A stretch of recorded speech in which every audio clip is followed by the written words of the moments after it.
Bueno, Yudequis Espinosa Miñoso, bienvenida a Clash. Muchísimas gracias por este espacio. Ella es filósofa, escritora, investigadora feminista, antirracista y decolonial de República Dominicana, pero un poco su vida no solamente ha estado allí, ella ha estado en Argentina, ha estado en Colombia y tiene trabajos muy interesantes. Además, es profesora, estamos hablando de escritos de una lesbiana oscura, reflexiones críticas sobre el feminismo, política e identidad en América Latina.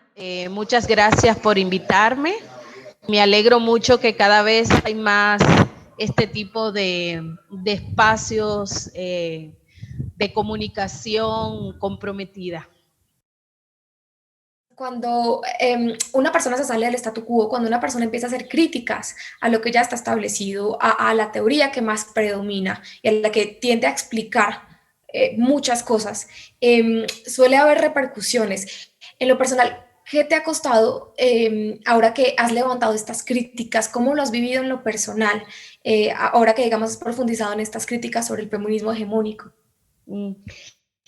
Bueno, te diría que estamos en esto hace un largo camino ya. Yo tengo como 40 años dentro del feminismo y los últimos, o sea, en un principio, o sea, siempre estuve, una podría decir, del lado de las vencidas, ¿no? Desde los márgenes, incluso cuando no tenía una mirada tan esclarecedora respecto de todas estas dinámicas que hoy ya puedo enunciar de manera más efectiva. Pero en el momento en que se radicaliza, en el momento en que comenzamos a tener una serie de herramientas teóricas conceptuales que nos permiten mejorar esa crítica, y entonces se hace, o sea, se hace muy contundente, se hace muy, o sea, se ponen los puntos sobre las sillas, ¿no? Y se hace visible. Desde unos discursos además que no son tan fácilmente, o sea, no pueden ser tan fácilmente deslegitimados porque nos hemos apropiado de la propia teoría social para hacer estos análisis, pues obviamente pues los niveles de violencia, de rechazo, las confrontaciones, han sido pues muy duros, ¿no? Ha sido muy, o sea, ha ocurrido un tiempo, hemos tenido etapas donde realmente hemos vivido bastante violencia epistémica, ¿no? Y de una confrontación desleal, ¿no? De todo el tiempo negarte que tú tienes una capacidad de producir verdad y de producir un análisis que sea válido, y que no te cataloguen no sé, de simplemente ser una violenta, ¿no? Que quiere romper el movimiento, ¿no? Ese es el tipo de ser antifeminista, o sea, ese tipo de discursos que lo hemos vivido. Hace algunos años que ya esto no ocurre tanto, digamos, ¿no? O sea, el empeño que pusimos, y no, obviamente no solo yo, al inicio hemos empezado un puñado de feministas racializadas y algunas blanco-mestiza comprometida con estos puntos de vista, digamos, ¿no? Y esto se ha ido ampliando, y yo diría que en los últimos años, hace unos, podríamos decir, 5 años, 6 años, pues ya es más difícil, ¿no?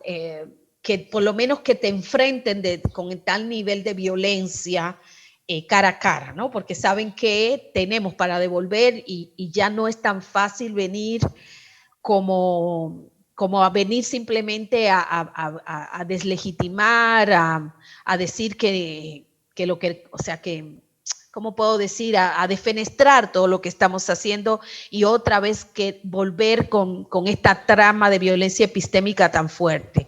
Se han ido quedando, digamos, sin respuesta. Yo siento que se han ido quedando sin respuesta, y también ha habido, gracias a esto, a que nos hemos ido fortaleciendo en nuestras dinámicas, en nuestras interpretaciones, en la manera en que ya sabemos responder, tenemos la respuesta rápida para ciertas formulaciones feministas, se ha ido también dando un fortalecimiento muy grande dentro de un movimiento feminista negro, feminismo antirracista, descoloniales, y ya yo creo que a nivel de Abya Yala, pero también incluso movimientos migrantes en Europa, en Estados Unidos, que han asumido nuestro discurso y nuestras críticas, nuestras perspectivas, pues ya lo que estamos viviendo un momento que es más difícil, digamos, ¿no? Que vengan simplemente, o sea, hay un momento ya de cierto empoderamiento, para usar una palabra que no me gusta mucho, pero ha habido una legitimación, ¿no? Entonces ya no es tan fácil simplemente venir porque, ¿sabes? Ya somos muchas y somos muchos que estamos en esto. ¿Por qué no te gusta la palabra empoderamiento? Pero además, acláranos qué es violencia epistémica. Violencia epistémica refiere a un tipo de violencia que es de carácter racista, por supuesto, es parte del racismo epistémico, que implica que una desestima, le quita, desvaloriza, ¿no? Le quita legitimidad a los discursos, al pensamiento, a los análisis que han sido producidos por aquellas personas, o aquellos colectivos también que provenimos de los mundos condenados, ¿no? De los pueblos condenados del mundo, para decirlo en términos fanonianos, ¿no? O sea, entonces la violencia epistémica es la manera, ha sido una manera muy efectiva de constantemente acallar, acallarnos, y en la medida en que o sea, por un lado, acallarnos, deslegitimando nuestros saberes y nuestras perspectivas, y por el otro lado, Europa y los descendientes de europeos autodesignándose como los únicos capaces de producir una verdad sobre el mundo, ¿no? Entonces la violencia epistémica te viene a decir todo el tiempo: lo que tú estás diciendo no es válido, nosotros somos los que sabemos producir verdad, ustedes no, ustedes tienen creencias, ¿no? Tienen intuición, tienen creencias, etcétera, etcétera. No me gusta mucho lo de empoderamiento porque es una palabra que viene del feminismo liberal, ¿no? Precisamente sobre estas palabras, pero no solamente es la teoría del feminismo liberal, hegemónico, blanco, sino también los ideales, los roles que de alguna manera se empiezan a ir deconstruyendo para construir unos nuevos. Quiero que hablemos un poco de esto porque desde tu propuesta y desde sus críticas, ustedes profundizan un poco en que estos roles no son los únicos y quiero que digamos, sobre esto hagamos pedagogía. Claro.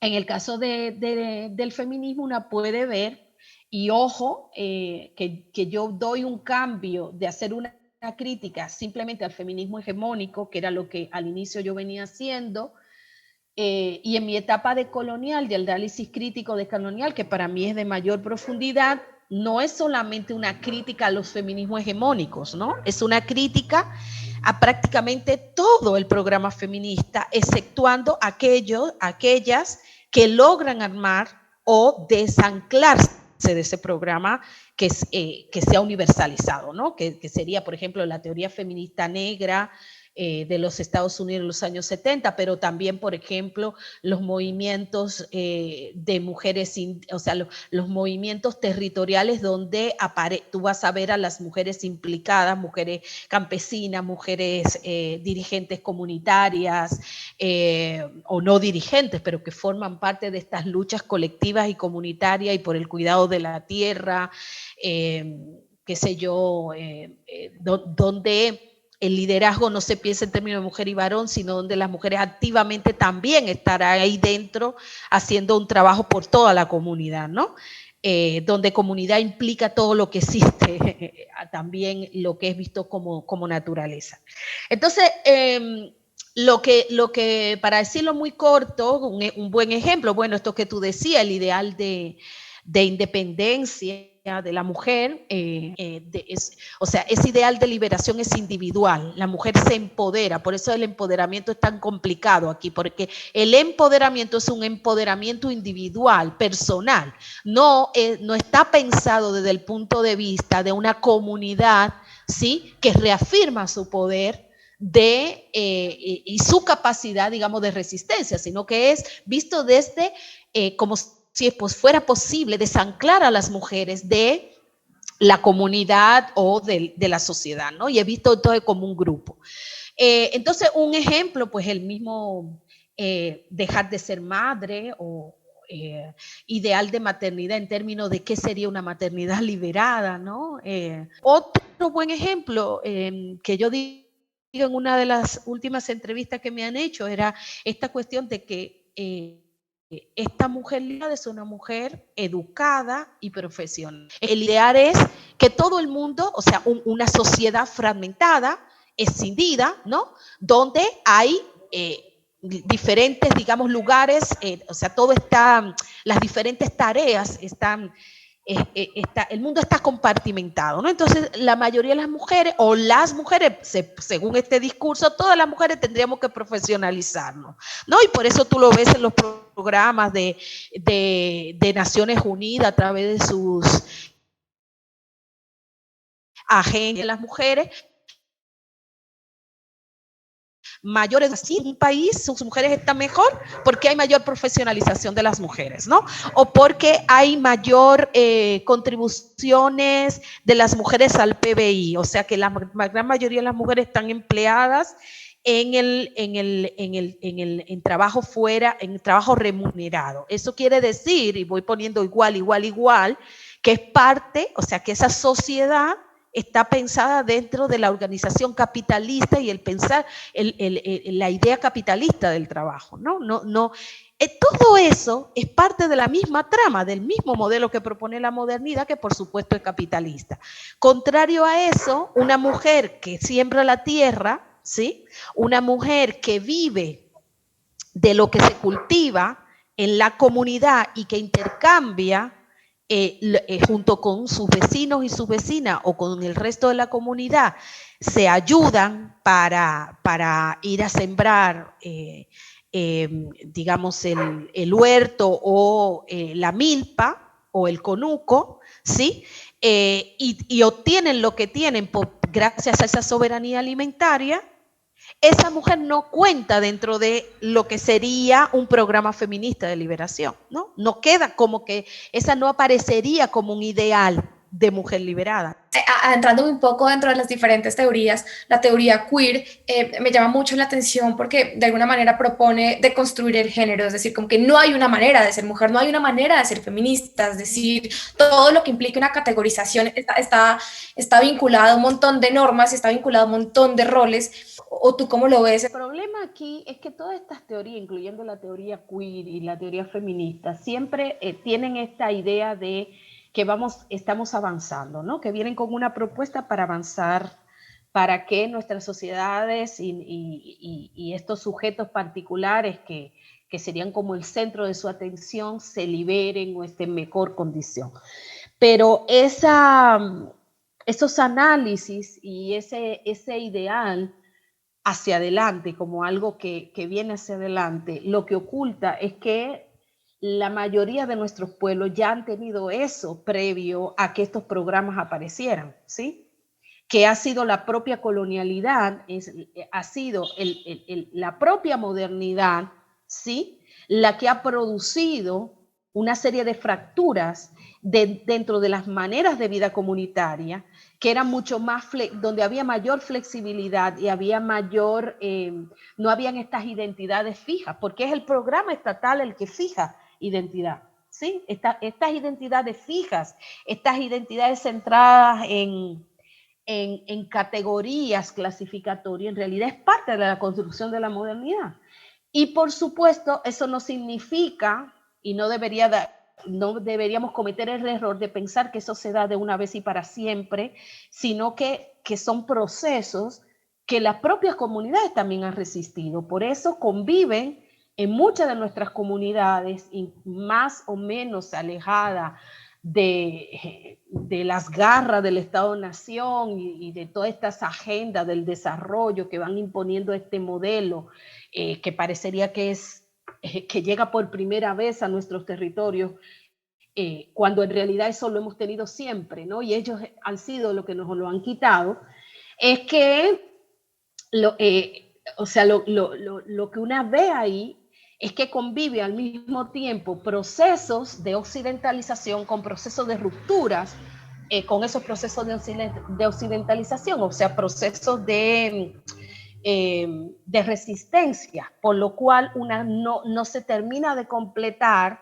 esa idea de mujer varón binaria que propone la modernidad occidental o que ha propuesto la modernidad occidental, que ha producido ella misma y que luego ella se da cuenta que no es, o sea, ella misma también se da cuenta o aparece en grupo dentro de ella, que señalan que eso no está bien, ¿no? Y que vienen a confrontarlo, ¿sí? El problema de estos grupos es que no se dan cuenta que eso es un problema de su propio modelo, ¿sí? Un modelo que además se ha visto como universal, ¿sí? Y que se ha tratado de imponer en el resto del mundo. Y no pueden, o sea, tener el gesto, ¿sí? De abandonar esa mirada prepotente, ¿sí? De pensarse principio y fin de las cosas, que entre paréntesis es lo que caracteriza en gran parte este proyecto moderno, ¿no? Y venir a ver, ¿sí? Cómo dentro de culturas ancestrales han habido modelos de vida que ya estaban ahí como propuesta, estas formas de liberación, o sea, esto que se propone ahora como programas de liberación, ¿no? Y lo que habría entonces que frenar, como la modernidad continúa llevando su programa alrededor del mundo basado en estos binarismos y en todas estas clasificaciones, ¿no? Por una parte, te dice, cuando llegan a nuestros territorios, condenan, ¿sí? A los pueblos donde habían lo que llamaban sodomía, ¿no? Venían con la iglesia, con la cruz, ¿no? Y hay, por ejemplo, escenas dentro del arte donde retratan cómo le echaban a los perros, a los homosexuales, o sea, a lo que hoy llamaríamos homosexuales, o a la gente, ¿no? que tenía relaciones con otro sexo, con su propio sexo, o gente que que confrontaba esta mirada occidental binaria del género, ¿no? Entonces, pero estas historias son negadas, ¿entiendes? Y ese es el problema de muchas de estas teorías, incluso teorías y movimientos. Como el movimiento y la teoría queer, que llega por lo menos a nuestros territorios. No puede ver, ¿sí? No puede hacer esta mirada hacia atrás y ver cómo ellos mismos son los que han, o sea, la gente de su propio origen son las que han impuesto estas cuestiones y que tendrían mucho para aprender, ¿sí? De las maneras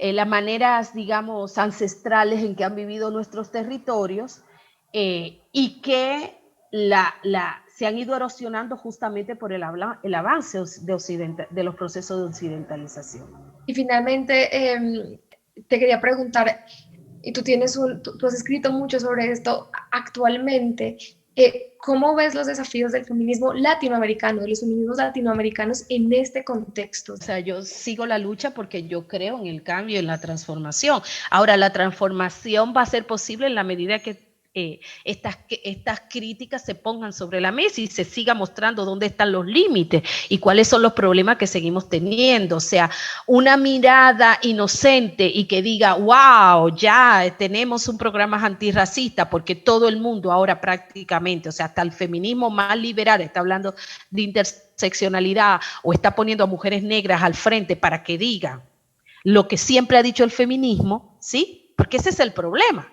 ¿no? Y esto también es un mensaje para las propias compañeras racializadas.